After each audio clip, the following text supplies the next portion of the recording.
Political scientists generally see presidential outcomes as a function of two things, of what they call the fundamentals. This is sort of the state of the economy and the approval of the president, or as in 2016, the outgoing president, right? President Obama, because this was an open seat in 2016. And the second thing is the campaigns and their strategies. Political scientists love the fundamentals. They don't put enough stake in campaigns, but campaigns matter. But in 2016, interestingly enough, right, the state of the economy and evaluations of Obama predicted a national popular vote victory, albeit a close one, for Hillary Clinton. And of course, that's what happened, right? With Clinton winning 48% of the national vote to 46% for Trump. The problem, of course, is that a candidate wins a presidential election not by winning the national popular vote, but by winning the electoral college vote. The election was incredibly close, right? A shift of some 77,000 voters in Pennsylvania, Michigan, and Wisconsin would have put Clinton in the White House. And that's our point one, right?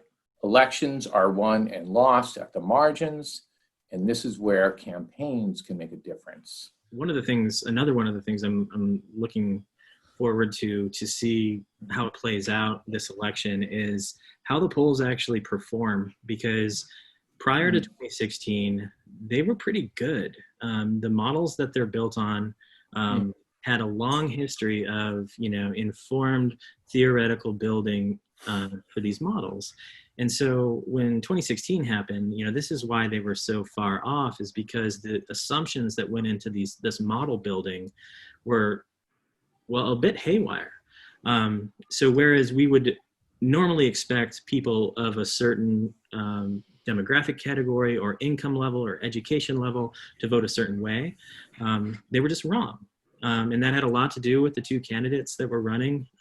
In the history of presidential races, they were the two most unpopular candidates ever. And so the question is, have the polls learned their lesson? Have they adjusted their assumptions?